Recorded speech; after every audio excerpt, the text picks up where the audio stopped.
conversation about life, entrepreneurship, personal development, family tech, and marketing. And of course, I'm your host, Ivan Tomokov, and this is where you will gather 100% real, raw, and unfiltered life-changing advice to help you level up in every aspect of your life and business and help you reach your goals and dreams. And today, I am joined by a good friend, Matt Berthot. Matt, how's it going, man? Great, Ivan. Thank you so much for having me, bro. Like this is awesome. I'm so grateful for you. I love your intro. It's awesome. Absolutely, man. You know, this is long overdue. This is so long overdue, and I'm glad that we are finally making this happen. But before we jump into, you sharing a little bit about your story, I wanna share, a little bit about your bio, because so people, listeners and watchers can, understand where you come from. So, bachelor's degree in music education and a master's in vocal performance. You've been a vocal music teacher for over 17 years, a Grammy Teacher of the Year quarterfinalist in 2014. Huge. You are also in the Eastel Figure Proficiency Certified and presented the World Eastel Symposium in London. Estel. Correct. That's all right. Now having over 40 private voice students. You're also a peak performance coach and self-help coaching businesses with Nathan Mansfield called Nathan and Matt. And you're currently living in Winfield, Kansas with your wife and 2 sons. So, Matt, I mean, the reason I wanted to read this out, man, is I want to preface who you are, because I don't think a lot of people understand how powerful a voice is and what a voice can do. But let's start with young Matt. Let's talk a little bit about young Matt. Tell us a little bit about your youngster days and what led you up to, taking interest in the voice, really. I'm so glad I get to talk about my young days, because I just finished today, Green Lights by Matthew McConaughey. And if you guys have not checked that out yet, you need to buy it and read it and claim your past back, because that's what that book did for me. I sat in this chair right over here next to me, bawling this morning, because it made me understand why I chose the word legacy for my choir program this year, because I knew that we would have to be ultra resilient and ultra strong to make it through the coronavirus, and super innovative and creative also. So my past, I grew up in Kansas, kind of a redneck, listen to country, listen to some Bon Jovi, like we were talking about before. Listen to Boyz II Men, Garth Brooks. My mom showed me musicals when I was little. I played 3 sports, football, baseball, and wrestling. I was a state champion wrestler on a 4-time state champion team in high school. I was a catcher in baseball and played defensive end and defensive tackle in football. And I weighed like 170 pounds playing that. I was so competitive. People don't like playing board games with me because I would get so pissed if I lost. But that was just a part of me being me and being creative or being competitive. But I was the kid that was on the dirt bikes, not dirt bikes, motorcycles, but bikes, like the BMX bikes. And we're playing cops and robbers on the dirt and throwing dirt clods at each other and making my brothers cry. One time I ran my brother, those 3-wheelers, the toy 3, I ran him directly into a tree just because he made me mad one day. Like the Berthot house was much like the McConaughey house, not as extreme, but that book really made me reclaim my past. And I want to say something about that. I want to thank you for letting me talk about my past, because I threw it away, Ivan, and I'm not lying about that. And that's what's changed the last 2 weeks with me. And it feels really good to claim it back. I want to share something about that real quick. And I asked this question every guest that comes on the podcast about their story, about their background. And here's why is because as humans, we're an extension of our past, whether you like Mm. it or you didn't. So, but you have the choice, you have the power, whether or not you choose to embrace it, because there's some people who choose to forget their past because they didn't live it up to their expectations. So I'm glad you said that, reclaiming your past, after reading Matthew McConaughey's book, because Mm. a lot of people forget their past. They Yeah. move on with the future. They move on with their lives because they don't recognize that the past is in part who you are today. I think I was embarrassed about my past. I think that I didn't like the way that I allowed myself to get caught up in some of the racism, some of the homophobia, Mm-hmm. and being in small town Kansas. I mean, it was pretty wild, um, and I was embarrassed about that guy. But that guy is who I am, is who made me who I am today. And without those Yeah. experiences, without those memories, and they're really rich, man. And that's why I love the book so much, is because it made me remember the things that I threw away. Yeah. And so I went to college. I quit sports cold turkey completely. No, dumb choice. No adult said to me, Matt, you've been an athlete since you were 5. You think that's a good idea? Not one adult said you need to work out every day, Matt, because your body is used to working out every day. Mm-hmm. So what happened in college? I got up to 272 pounds. It took me 6.5 years to graduate, by the way, because I did not know how to read music. I did not know how to sing. I did not know what key signatures were. I didn't know jack about anything about music. I didn't know how to play piano. I was the jock boy that got made fun of every single day. Wow. And at one point, I remember in college, one of these little tenor boys, because I'm a tenor, first tenor, one of these Mm-hmm. tenor boys said to me, he goes, "Oh, well, why don't you feel it then, Berthot? Why don't you just feel it? Because you always talk about feeling the music." And I was like, yeah, which is really fun because we're going to Yep. talk about that today and how it serves me in a major capacity now. And Yep. that's where my research is going too. But anyway, I got all the solos that I wanted because I was competitive. Because I started to figure out, well, I could figure out maybe theory. Maybe I could figure out how to play piano. But it took me literally, Ivan, 6.5 years to graduate college because I jacked around. I hung out with the Mm. athletes. We played Madden football and we liked to have a good time. All right. We stayed up till like 3. My freshman year, fail, fail, fail, fail. I had to take theory over twice Wow. because I failed it. But I And think, go ahead. to mention to that, Matt, is so 6.5 years, right? Is I think the problem with that is that you probably from your past, from your childhood, getting into college, were taught that, well, 6.5 years means that you suck major ass, Yep. right? I was the idiot boy. But in reality, I think some part of you today is thankful that you went through that, Oh, it's huge. Huge. right? I mean, but going through it, Ivan, was so embarrassing. Yeah. So I got, okay, so I worked at CompUSA selling computers. I never had a computer growing up. My family was blue collar to the max, bro. Like we went bankrupt. I wore not my mom's clothes. I wore my dad's clothes Yeah. sometimes because I wanted to be cool, right? And I remember I got that first computer when I was working at CompUSA. It Mm-hmm. was a compact, and I got it on refurb. You remember those? It was like $435. And I tricked Yep. that sucker out. I put the video card in, the sound card, got the best monitor I could find, right?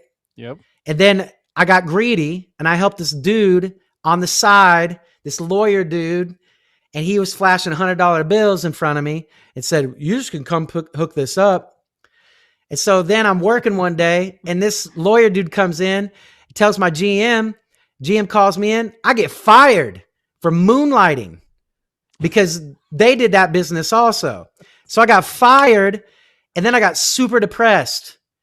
Yeah. And my wife now, she was my girlfriend at the time. She goes, "Matt," so backstory, I didn't deal with something really traumatic that happened in my childhood, which was my grandfather, Berthot, shot himself in the chest with a shotgun when I was a junior in high school. And it wrecked me. It wrecked my family. Like the Berthot family in that farm, gone. Somebody else lives there now. One of my dreams is actually to reclaim that property in the future. Like that's a dream that I have, and just buy it and have it in the family, bro. Because after he did that, I was so bitter. And I remember at the funeral, I went to my dad and I told him, I said, "Dad, don't you ever do this."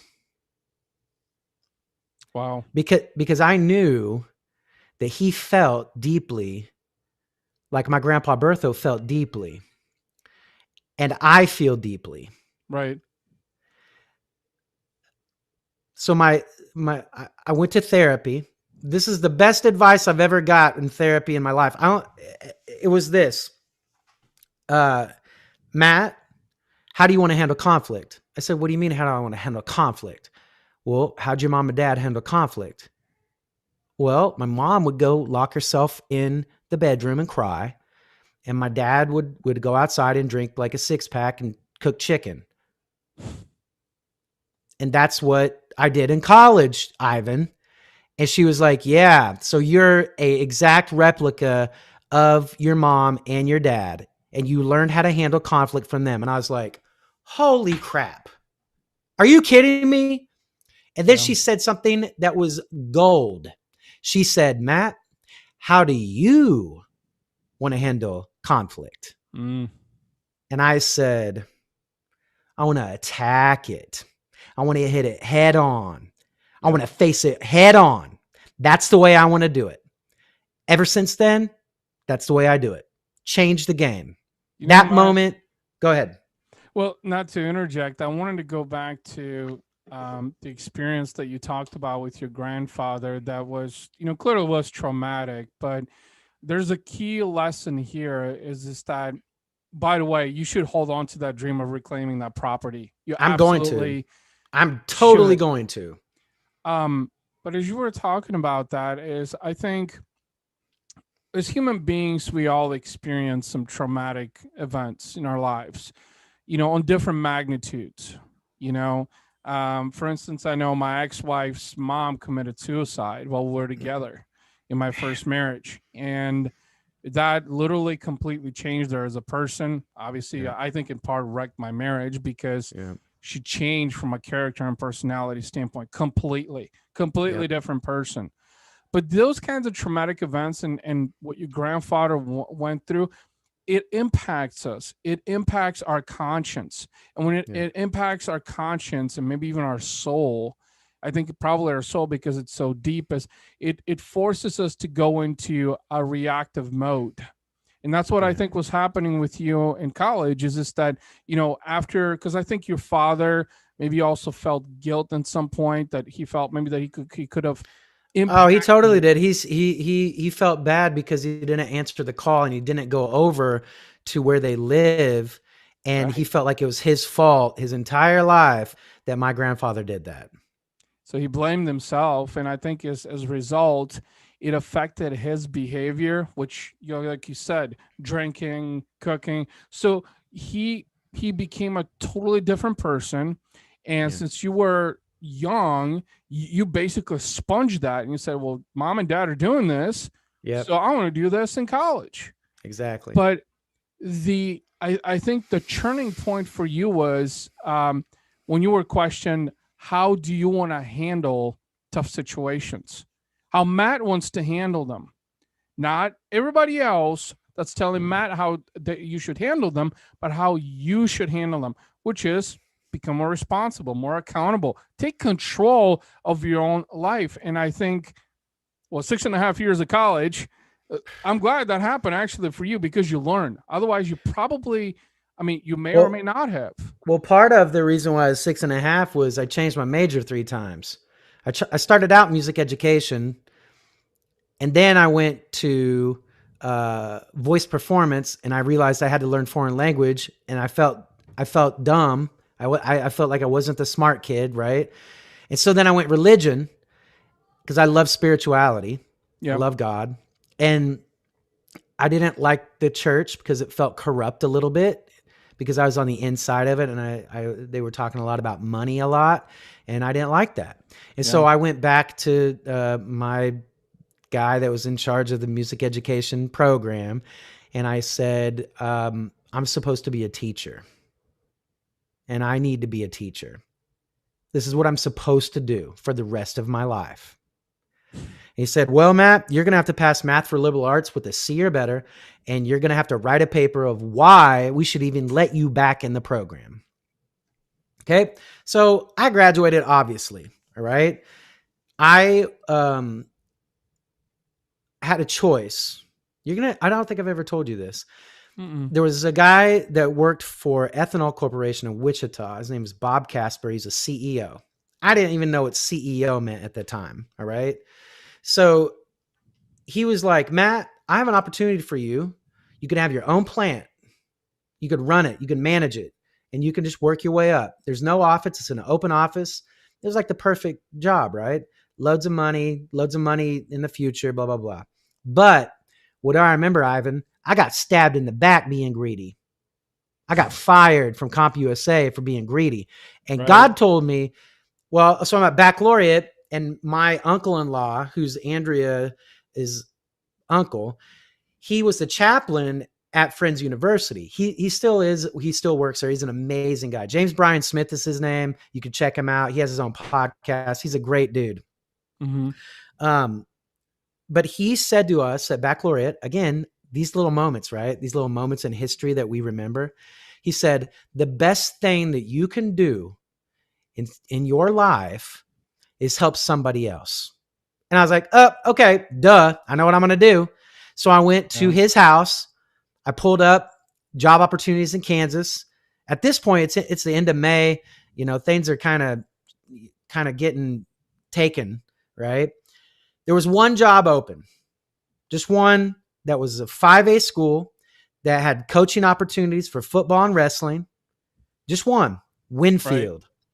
My rival from Arc City in high school, 10 miles north, the rival of where I grew up. And I was like, well, it's meant to be. Did all the work, got the job. I've been there for 17 years. I don't even know, like, there's been a lot of ups and downs, but in the beginning, it was all about numbers, bro. It was all about compete. It was all about the chip on my shoulder that all these classmates in college said I wasn't smart enough, said I couldn't do it. And at one point, we took loads to district and loads to state for many, many years. Mm-hmm. And then when I was 40, I got bored because I did it every year. And we had the same success every year. And I saw my students going off and doing amazing things, listening to all the crazy things I told them about what makes them tick. Why are they on earth? What's their purpose? What do they love? Yeah. And they remember. And that's the question I ask them every single year on the first day of school, Ivan. Those little freshmen that come in, that's the first thing they hear me say. What makes you tick? Why are you on earth? What's your purpose? What do you love? And I say, in the next 4 years, you're going to figure that out.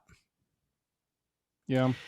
But on that January 1st, 4 years ago, right out here, I yelled at God in the universe, I want my health back. I weighed 225 pounds at the time. I lost 63 pounds in 6 months because I surrendered. Wow. The next year, I said, God in the universe, on January 1st, I said, okay, that worked. I want to keep my health, and I want to coach more pros. And I don't want to be limited to any opportunity. And I want to be open to everything that comes my way. So God in the universe is tricky and crafty. All right. Right. Notice I said pros. I did not preface singing pros. Mm-hmm. So then I hear about a dude named Ed Milet and Andy Frisella. And I start listening to their podcast. And I start listening to them talk. And I'm like, I like these dudes. They talk a lot like me. This is cool. All right. So then RTA Syndicate opens up. I'm like, whatever. My chiropractor, Doug, he's the one that told me all about this. He was like, I don't know. It's kind of expensive. I'm going to wait for a little bit. And I was like, we just had a car payment go up. Filled out the application, probably 10 minutes. Passionate words through my text. Because what did I want more than anything, Ivan? I wanted to be around people like me. People that dream, people that have vision, people that want more about life, people that want to find out who they really are and share their light. Yep. I joined the RTA Syndicate. I started coaching a business professional, Nathan Mansfield, because he told me I want to be able to speak in front of people. I want my voice to be heard. I want to be on that stage someday in front of thousands of people, inspiring them and teaching them how to be better self. And I was like, shoot, I got this. This is easy. So about second call, he's like, Matt, you're just not a vocal coach. You got to quit just saying you're a vocal coach. That's just not everything that you are, man. I was like, well, I know that, but I don't know what I am. He goes, you're a peak performance coach. I was like, all right, I'll try that on for a while. So 2020 happened. 2020, January 1st, I'm down at Lake Texoma with my mom and my dad and my family. And my dad taught my sons, he tried to teach them how to fish. And it was not successful. It's December, man. All right.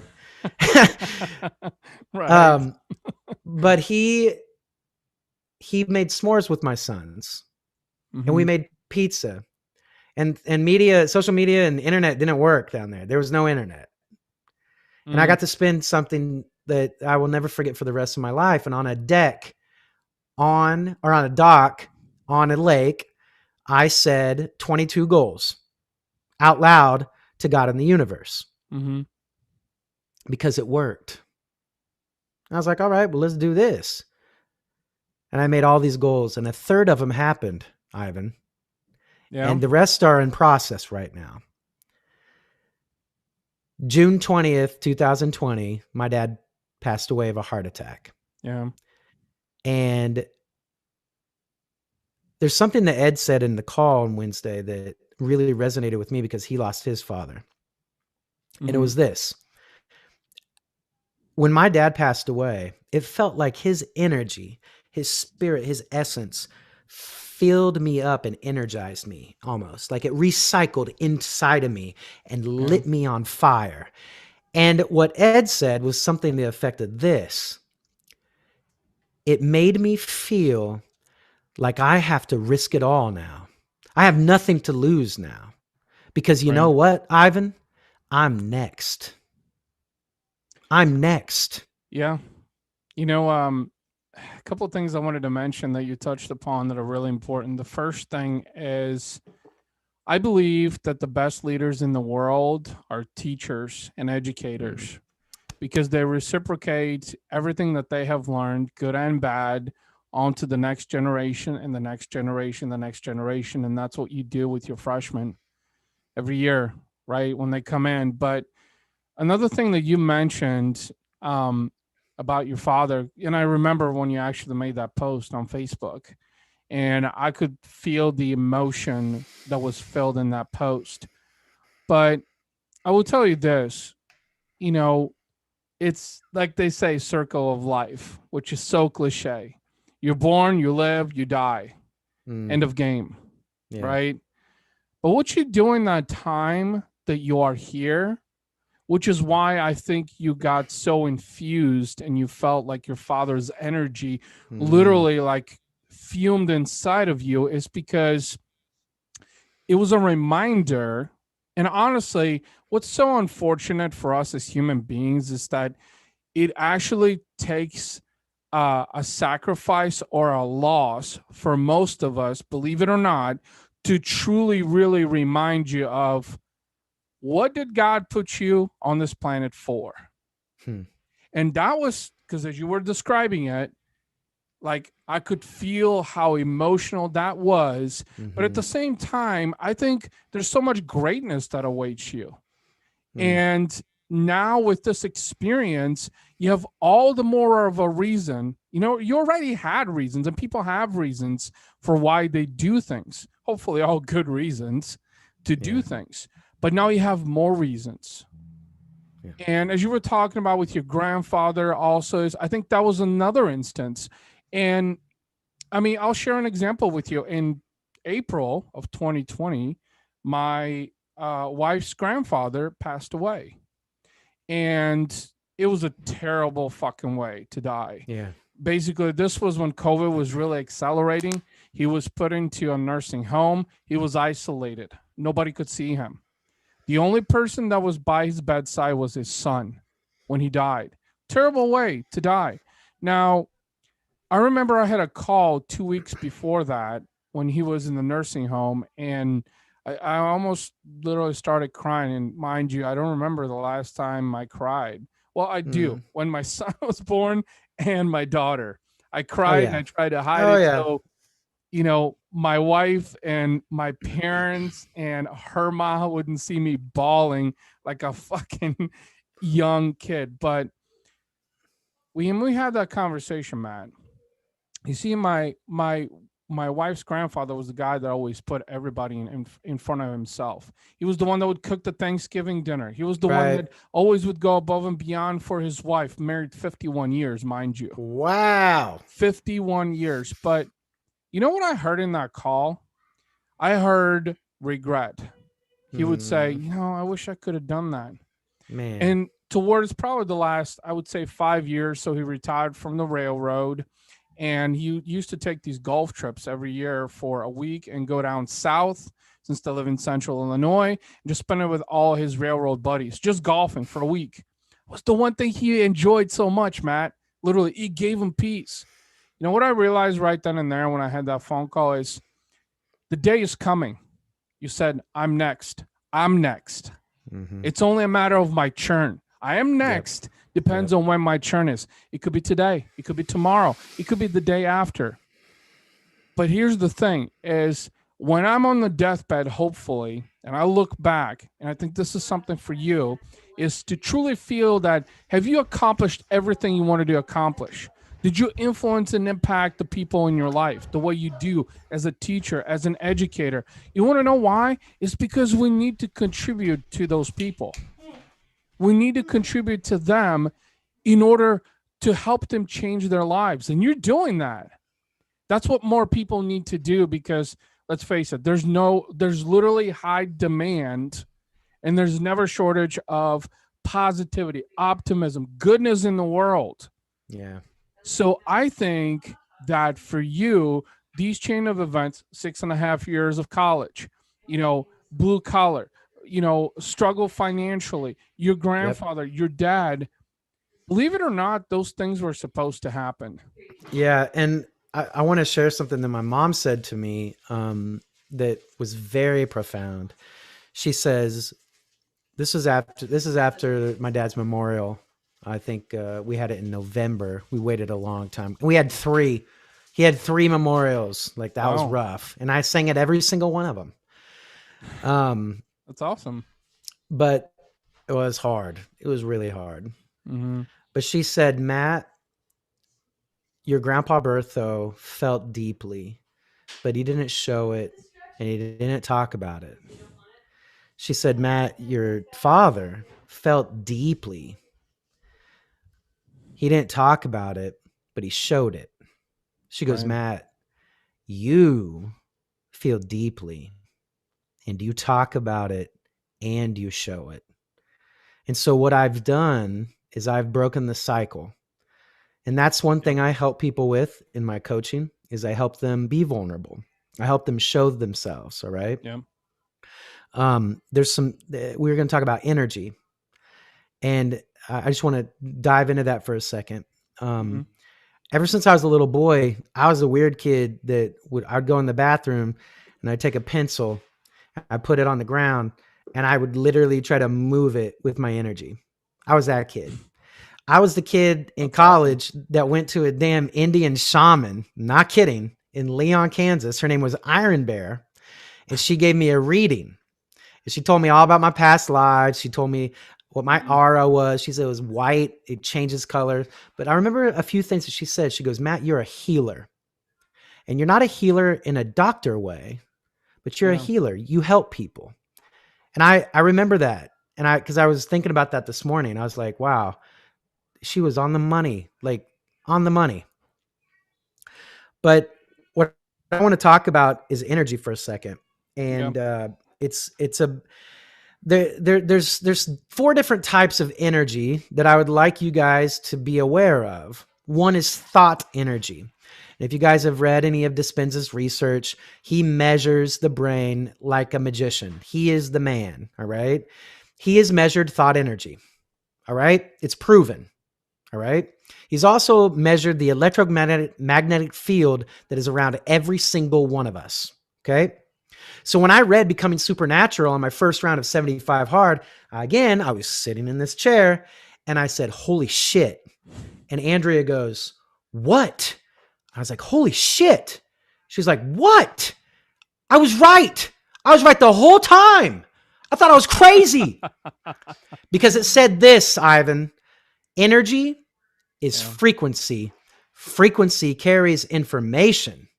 In 2013 at Voice Lessons with me, I told a high school student, Mariah, I said, Mariah, feel first deeply. Close your eyes, feel it. Yep. Tell me inside, outside, day, night, what is it? Don't tell me, visualize it. All right, you got it? Sing. She'd sing. I told her exactly where she was, what was around her, and I was like, what is this? This was in 2013. Yeah. I got rid of it because I thought I was crazy.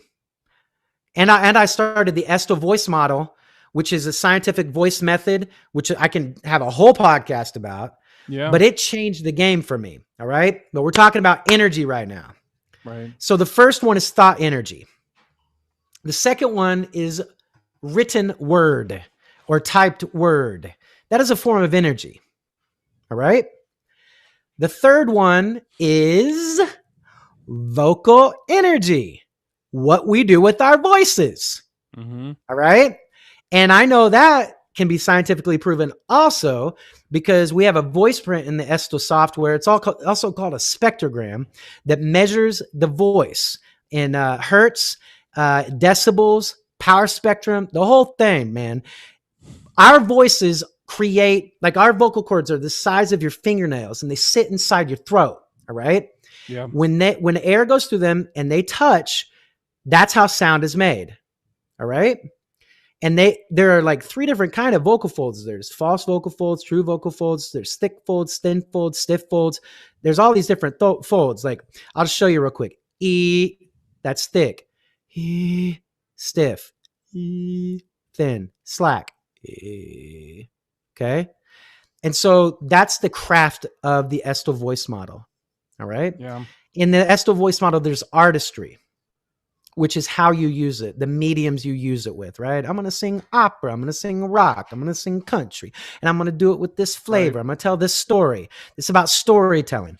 But the third pillar is what I presented on in London in 2019. And I took a group of 15 people. We were the closer of the day. I talked about using Estel in the public schools, transformational magic. Magic is the third pillar of the Estel voice model. Guess what? Guess how much research is done about magic in the Estel voice model, Ivan? Little to none. 0. Nobody's dove into it because in every medium, whether it's engineering or whether it's carpentry or podcasting or speaking or any kind of business venture, people focus on craft and artistry. That's it. Yep. They don't focus on the magic. The magic is what is the most important thing. You have to have craft. You have to master it. You have to have artistry. You have to master it. But you got to dive into magic as soon as possible. So voice is energy. The last one is action. Action's energy, kinesthetic energy. You have to do it. You got to open the door. So I came up with intention steps. And so intention steps are the following. You set your breathing. You get in a mindful state. You say, I am positive statements based on the research in Joe Dispenza's book. I am whole. I am love. I am joy. I am bliss. And then you feel it. The more you can feel it, the more your electromagnetic field will expand. I'm whole. I'm love. I'm joy. I'm bliss. And you picture and visualize hugging your kids, hugging your wife, hugging whoever it is. Like you get those triggers quick. All right? Right. You do your I am statements. Then you visualize the scene. What do I want my audience to feel from me? How do I want them to react to me? What are they wearing? What are they going to say? Is it inside? Is it outside? Is it day or night? You visualize the whole thing. And then you take action. You open the door. And that's the intention steps. Now, if you put intention steps behind thought, energy multiplies. If you put the intention steps behind the typed or written word, guess what? When people read your words that you typed, they're going to feel it. They're going to feel what you intended because your energy is attached to it. Voice, when you set your intention, before you speak, they're going to feel what you feel. You know, one thing I wanted to mention about that, when you were speaking about intent and energy behind your word, it reminds me of back in 8th grade, which was like the second year when we immigrated to the States. And I was that kid, mind you, I loved math back in the day. So like algebra type math, loved it, man. Something about numbers. If there's one thing I wish I would have retained, it would have been that, because let's just face it, everybody sucks at math, especially numbers. True. So I used to be that kid in class that would literally, so the teacher would write out the problem on the board, and I'm watching, I'm like, I know the answer. I know the answer to this immediately. I was literally that fucking smart, believe it or not, back in those days. That's impressive. And then I would get the answer. I would usually be the first one to raise my hand. I'd be like, I got the answer. I got the answer, right? What you just said right there is about intent and energy describes that, because that is how I speak. That is who I am. I always have. Yeah. As I speak with intent and with energy. Yep. If you don't feel it, then there's one or two reasons. One, you're just not vibing me. Or two, we can't connect. So I'm going to talk a little bit about that too. And then the fourth one is action. Obviously, if you're working out, if you're going to do a sales pitch, if you're going to walk into a room, you set intention before the action, it's going to go in your favor almost every single time. All right. Yeah. So backtrack for a second. Now you know why I yelled out loud for the last 4 years to God in the universe, and why I figured out it worked. Because I'm gonna diffuse something real quick. There's a lot of people that say positive affirmations don't work, blah, blah, blah, blah, blah. Really? Have you looked at my life lately? Because they're working. Yeah. But you gotta mean it. You can't just say it. You can't just recite the greatest quote or the greatest poem that you have memorized to look fancy. You gotta mean it from your heart and your soul. And that's something that I say to my voice students all the time when they get it right. And this voice comes out, or like a speaker, like Ed, at the RTA Live, he was talking about when he was coaching his son, the golf, and they did the golf tournament. Yep. And he's like, come on, Max, let's go. Right? Everybody felt that in the entire space. I was there for that. Yes, you were. Yes, you were. And you're right. And actually, you just gave me an amazing idea for a new t-shirt. Intentional. Literally, one word, intentional. Let me get it. Let me get some of that profit. Let me get some of that profit on that one. No, go ahead. But energy is frequency Frequency carries information. They were talking about it on Clubhouse the other day, and I was like, man, I even raised my hand. I was like, oh, I can rock this right now. Yep. Here's the deal. This is my theory. All right. This is going to get wacky. Here we go. I believe that some of the mystics and some of the people, like, I think that we're going to get to a point in our human evolution where we're going to be able to actually measure specific frequencies of energy that humans are outputting. And then I also believe, like you said, vibing. Yep. Everybody says vibing, but check this out. I'm going to shake the world up real quick. When people say they're vibing, do they really know what they're saying? I'm going to tell you what they're saying. They are saying this. Hey, you over there, we're vibing. What does that mean? It means that we are on the same frequency and we are vibrating on the same energy spectrum. Yep. Yep. That's what it means. You hit the nail on the head, is because this, and not to kill the vibe, so to speak, because I know time, not to kill the vibe, but you're 100% correct. This is why in business, in entrepreneurship, going back to that, experience that Ed was sharing on stage, that people felt it, is because he spoke with authority. He meant it. The energy was there. I felt it. And honestly, I could so connect with it then because it spoke with a vibe. And I'm like, you know what? That's what I need in my life. I've always had this in my life, and people have tried to kill that vibe. Don't let them kill your energy, man. Don't let them kill your vibration. It's you.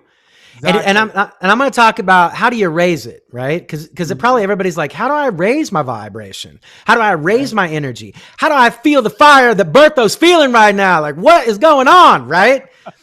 I mean, I've always been this kid. I've always been like this. Right. And what I got made fun of because I was too serious when people made fun of me. Why? Because I felt that they were feeling. I felt that they were being hateful. Yeah. You can't lie. You can't lie to me. But here's the deal. This is why I do the Wim Hof breathing. This is why I do the Dispenza meditation every morning with the Wim Hof breathing. This is why I am doing my 4 books and journaling. Yeah. This is why I take cold baths. This is why I run every single day. June 20th, 2021 will be 10 years straight of running every single day consecutively at least 1 mile. Because what I found, Ivan, is I found my kind of blueprint. I don't know everything about what I need yet, but that's the journey. That's the journey infinity, the journey 8 representation. I'm going to throw that little plug in there for journey 8 because journey 8 is about a journey 8. The 8 is infinity because we all have a journey that overlaps somebody else's next journey. And our journey is ours, and it's ours alone, and our past and our present and our future all are a part of this magnificent, crazy journey. And there's going to be pain, and there's going to be pitfalls. But don't you want to feel it all? Don't you want to feel every moment of it? Because I want to change a thing in my life right now. But I'm going to tell you something that's very scary, is this statement. Now I have the courage to let go and let God and the universe lead. I'm not in control anymore. God and the universe, I surrender my life to you. Yep. And I said it on January 1st, and I made a video about it. It's very vulnerable. And people are scared to say those words. You know why? Because they're afraid of not being in control. Yeah. And not to kill the vibe, because I know we're on a short time frame, but you actually brought something that I don't care, as long as you're a human, and we all are humans, is that to understand that if you don't feel, you're not living. Nope, you're not. And how do you feel? Like you said, you take cold baths, you run, and I fucking know you run because you've been documenting this for at least a year that I've been following you on social media. And that's not to say that, hey, I'm just going to go live like everybody else. No, this is you feeling the moment, taking every day action. And it's a different thought every day. Yeah.